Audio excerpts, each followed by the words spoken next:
Media, welcome back to my YouTube channel. My name is Ann-Adeva and I am Black.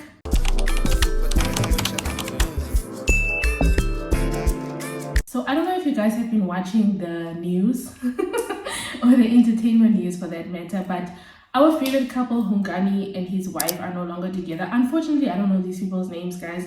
Please forgive me. I'm not into the celebrity things like that.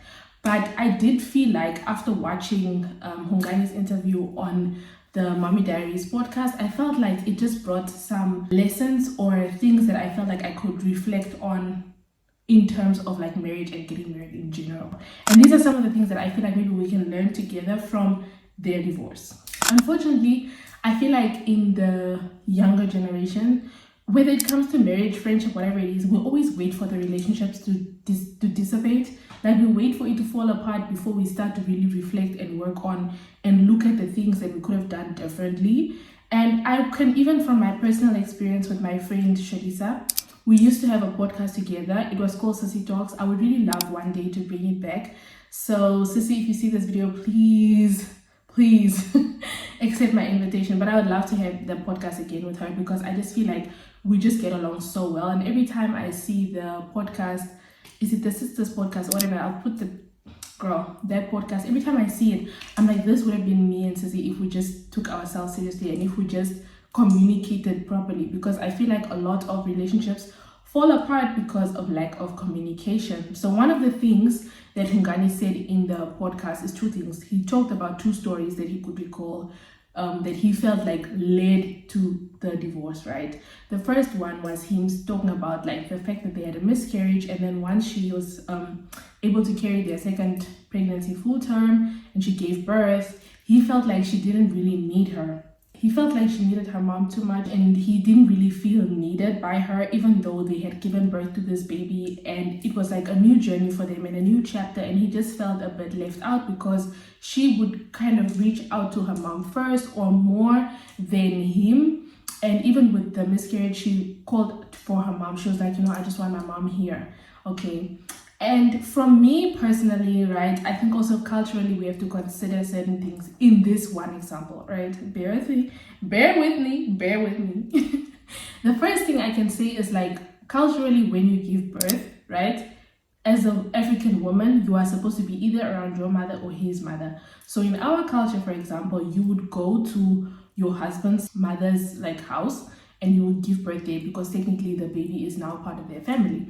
So now the mom is going to be there to help you for the first 6 months with the baby, okay? Because she's going to take care of you and the baby and help you with everything, right? So naturally, I understand why she felt that, okay, in this moment, I just really need my mom. Because in moments like that, it's only your mother who can really take care of you and give you everything you need. The problem is if you have a man to take care of you, right? Men don't really know how to care for people because they don't have that. They're not socialized to be caregivers, they are socialized to be providers. So when you need a man to take care of you, he's going to be looking at you every day like, do you need anything? What do you need me to do? Whereas if there's a woman who's around you, she's going to just use her eyes. She's literally going to look around, look at your face, look at your mood, listen to your tone, and she's going to be like, okay, you sound stressed right now. The house looks dirty. Let me start picking up toys. But a man is going to come and be like, what do you need me to do? So now you have to dictate the whole time what you need this person to do to help you in a vulnerable, like really exhausting moment that you don't even have the time to explain to someone how they can help you. You know what I mean? Like in that time, honestly, I don't have the energy to explain to you what I need to be done and things like that. And like tell you that, oh, it's 4 o'clock, you have to start preparing dinner. Like, okay? And with my sister, for example, when she gave birth, I'm Overhimba. So with the Overhimba people, when you give birth, you go to your mother's house from 8 months onwards and you stay with like, usually it's a group of women. It's your mom, your aunties, your sisters, just like a group of women who live with you, and all you do is breastfeed the baby. Like you just breastfeed the baby and you wash yourself. You don't have to wash anything, you don't have to cook, whatever. You just have to eat, breastfeed your baby, and wash yourself. That's all, and rest. So you don't do any housework, nothing. That's why everybody else is there. In the middle of the night when the baby is crying, everyone else is waking up and trying to soothe the baby and getting back to sleep. So I understand why she would want to call for her mom instead of her husband. But my chat is this: why didn't he say anything while they were still in that car phase? Do you get what I mean? I feel like men have a tendency of saying what went wrong in the relationship after the marriage is already over. And you can also see this example in Megan's divorce, right? So I don't know if you know Megan, but she was on the podcast with B. Simone. There's an episode where she was reflecting on her divorce and talking about like things that her ex-husband had mentioned to her that he felt like was also something that made him feel like bad in the marriage. And one of the things he brought up was that he felt like she didn't have dinner with them. So she has boys and her husband, like her kids are boys and her husband. So she would apparently prepare the dinner, serve it to them, and then she would go eat in the kitchen, or she wouldn't eat at all and go to sleep. And he felt like that was like, he felt like she didn't want to be around him or around them. Like, you know, because you're just serving us dinner and then you clean up the kitchen and go to sleep, or you clean up the kitchen and you eat in the kitchen and go to bed, like, you know. But her side was like, I didn't know how to include myself in your conversations because you guys are all boys. You're having your boy conversations. I'm just coming in there and I'm like feeling like a left, like, you know, I just feel out of place because I don't know what to talk about with you guys. Like, your boys, so I would just, you know, serve you your food and go to sleep. And I feel like as a husband, if that bothered you, why didn't you say, oh baby, kom eet met ons toch, mevrouw, kom eet met ons? Because for example, Awamba people, right? If you've ever gone to their house before, the husband usually gets served first, but the husband would always ask his wife, like, did you eat? You know, please come sit with me and eat with me, you know? Like, did you eat? Come sit with me and eat with me. So culturally, also again, we have different things. But I feel like if he brought that up in the course of their marriage, it would have been one less problem for them to worry about. So I feel like the problem with married people is that the men don't say any grievances, right? They don't say when things are wrong or whatever. So they just hold everything inside. And then I feel like they start to distance themselves or dissociate. So that leaves the woman with the responsibility of communicating all the time, right? This is why I made that TikTok the other time where I said like, my husband was supposed to pick me up from the gym, but then he ended up you know, that lack of communication, because now I'm gonna have to be the one to over communicate. Next time I have to explicitly say, please come pick me up from the gym because I'm standing outside at the parking, when he could also just ask me like, okay, do you mean I should pick you up from the gym, or do you mean I should come home because you don't have the keys of the house? Yeah. So I feel like also communication is the biggest problem. And number two, when men are communicating something after the fact, that does nothing but make you feel bad. Like, now I just feel bad and I just feel like, oh, I should have, could have, would have, right? And that's not how like healthy relationships work. You're supposed to talk about things before you break up. So if you never brought it up, it's different than her saying, for example, I would like you to buy me flowers, and she says it 20 times and he never buys the flowers, and then she breaks up with him. Then she can be like, yeah, I asked you 20 times to buy me flowers, you never bought me flowers. You know, so now she has like a valid point to say, okay, this relationship didn't work because you never bought me flowers. But what will men do? They'll be like, you should have known. You should have known to eat dinner with me. You're my wife. Why else would you need to want to eat dinner with me? And it's like, huh? I should have known. How would I have known? Like, literally, how would I have known? Examples. The second thing he said was he wanted to feel needed by her. And this is why I always say men need to go to therapy for themselves. Men need to do the shadow work for themselves. That statement did not sound like it had anything to do with his wife. It sounded more like it had to do with his relationship to his mother, okay? I don't know these people. Again, y'all, I don't know these people. I don't know their business. But this is what I saw as a sociologist. I observed and drew a conclusion. They don't do the inner work. They don't do the shadow work. Nothing, right? So in the course of the marriage, maybe you guys are like always talking about things. You probably need him, right? But now you've given birth. And once you give birth, I'm telling you, it's the biggest change in your life. That's why I don't have any kids right now. Because I know the price. I know the price of motherhood. You cease to be yourself. You are no longer yourself, okay? You have to reintroduce yourself to the world, to yourself, to your partner, to your child, to your siblings, to your colleagues. You become a completely new person because you've gone through this extremely traumatic experience. If you research the danger or the life threat that pregnancy is and labor is, you will understand why a lot of women are like, I don't want to get pregnant, okay? Because it's not an easy thing to bring a life into this world. It's really not an easy thing. And I get that it's been glamorized, and we have like the pregnancy glow and the mommy glow, and we have all these beautiful terms to talk about literally almost dying just to bring a life into this world. If he had just done the shadow work, right? Being needed by your partner comes from an inner problem that has nothing to do with your partner. Because the reality of a relationship is that you are not needed, you are wanted. Because we as people don't need other people, but we want other people in our lives, okay? This is why it's possible for you to still live life even though you have lost some of your parents or your family or people close to you. You can still go on and live your life, because the reality is you don't need anyone, but you want them around, okay? So if you feel like you're not being needed by your partner, why not avail yourself? Why not step up to her needs? If she says, I need my mom, then ask her, baby, how can I support you better? Like, how can I be in the picture? And another thing also that my sissy brought up that I didn't really think about like that, she said that our society doesn't really accommodate for men in the lives of their babies, right? So you almost give birth, the mom comes to the house, right? You give birth, the mom is there just hovering over her baby, helicoptering the baby, the son, the mom and the baby, right? She's just helicoptering, she's just everywhere, maybe even sleeping in the same bed as your wife. Like, you just become a side character to your own family. And I didn't ever think of it that way. And then after the mom leaves, the baby is now going to crash, and then kindergarten, and then, grade 1, and then school. And then after school, they go to university. So you're not really super present in the life of like your baby, because you don't get the opportunity to bond with your child. And I get it, that's fair, granted. But I feel like it's your place as a father of your child to say that I want to have more time with my baby. I want to have more time with my child. A great example of this is when my little sister was born, right?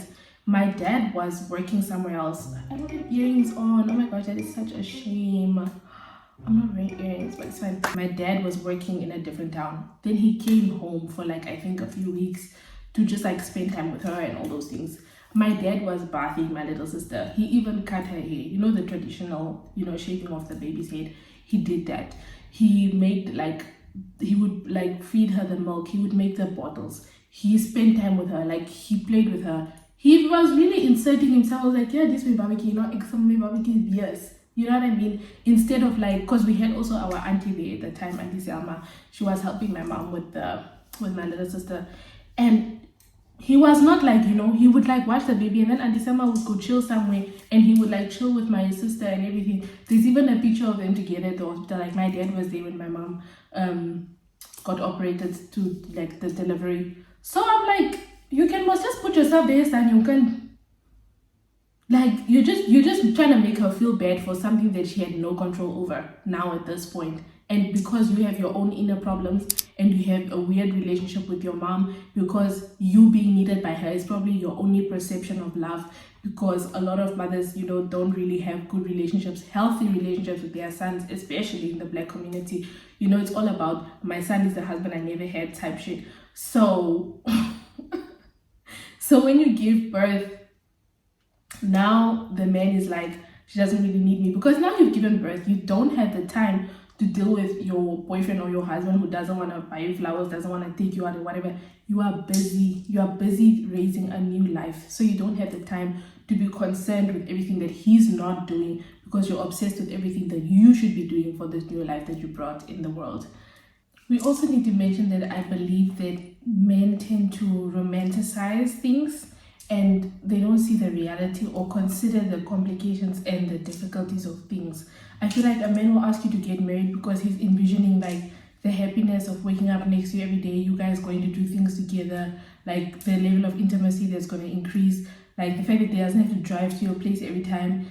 It's like, okay, that's beautiful, but what about the other parts, living together, compromising, sharing your space with me every single day, or even having kids? Like, I feel like even children is like just the happy part of being a dad. Like, I didn't get a dad, or I did have a dad, and I want to repeat that like relationship with my child, just the positive stuff, but not about like miscarriages or the fact that you change after you have something like a miscarriage, or just how you will change after you give birth, or complications in your birth, or just things not going well. I feel like that anticipation is not there as much as the request for the marriage or the pregnancy or whatever else it is. And I think that also contributes to divorce, because women are the ones who usually consider the risks and men are just the ones that consider like the happy times.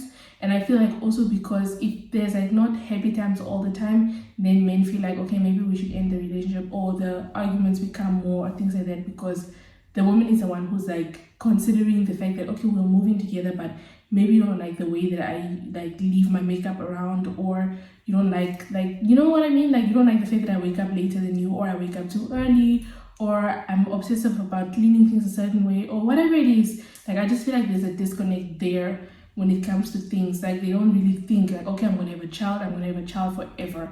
They think like, okay, I'm gonna have a child and I'm gonna like spend certain moments with my kid, but it's like a 24/7 responsibility. And I think that also like drifts apart, because you have to be now a dad and a husband. And I think a lot of men don't consider the fact that you're giving yourself more jobs, you know, because first you're a husband, she loves you, she adores you, but then when you have a child, now you have a new job, you know, you have to be the provider, the protector of a new child, and get to know their child and get to know yourself through your child again. And I think they don't think that far, you know. Women think a bit more far, and men just think like. Another thing that we need to learn as people from, or what we can learn from the divorce, is to communicate a lot of things before you get married. If you feel like, oh, but we've spoken about everything, keep talking about it over and over and over again, because you're going to get new perspectives, you're going to get new understandings of things. Like, for example, my husband and I went to see a financial advisor. And this financial advisor was asking us such serious questions. He was like, do you guys want to own property one day? Do you want to own the property together? Do you want to own it separately? Do you want to invest in stocks? Do you want to have a joint bank account? If you have a joint bank account, what money are you going to put in the joint bank account? Where do you want to retire? What's your retirement fund? Your retirement fund looking like? How much do you pay into your retirement fund? How much money are you going to get after you retire? All those things. And we were just sitting there like, because we felt like, okay, we spoke about money. We spoke about paying the bills in the house. We spoke about how we're going to split the bills. We spoke about who's going to do what chores, who's going to do what chores.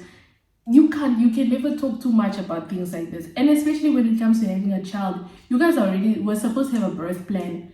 As in like, am I going to get a C-section? Do I want an epidural? Am I going to catch my baby myself? Or, you know what I mean? Like, what if there's complications? What if you have to pick between me and the baby? Like, do you get what I mean? Do you get what I'm going with this? Okay? When I'm done giving birth, where am I going to stay? Who am I going to stay with? Who's going to come help us with the baby? What time is the baby going to start going to crash? Like, what time is the baby going to start going to the kindergarten? Are we going to feed the baby formula? Am I going to breastfeed? What if I can't breastfeed? Are we going to pump? Things like this. And if you are pumping, are you waking up first? Is he going to wake up and help you? Is he going to make breakfast since you are with the baby? Is he going to, Chifasan, who's going to do the laundry? Who's going to change the nappies? My husband already told me, babe, I can't change any poop diapers. Poop diapers is going to be your department because I don't want to deal with the poop. Now I know when I give birth, I'm going to be changing poop diapers until the child is no longer wearing diapers. But these are things, guys, lack of communication. Lack of communication, lack of communication, lack of communication, lack of communication, communication. Hello, lack of communication. Lack of communication. If we just talk to each other, we will not see our marriages fall apart like this. But I hope that we can learn from the divorce something new, you know. Good thing is that they are still going to be friends, you know, they're still going to work and raise their daughter together, which is absolutely lovely and wonderful. We don't get to see that a lot in our community, and I love the fact that they wanted to stress that part. But I feel like genuinely these are just things that you can avoid with communication, because if you just keep quiet, you hold resentment towards your partner, unfortunately. And my mom always used to say something really important that stuck with me to this day. My mom used to say, if somebody divorces you, they don't divorce you that day when they file the papers. They divorced you a long time ago. They were just waiting for the day to file the papers. So, praat met mekaar. Praat julle met mekaar. Sit en praat met mekaar. Talk to each other. Anyways, what do you guys think? Let's continue the conversation in the comments. Thank you so much for watching. Play Fela Harvest and Pacho up. Ciao.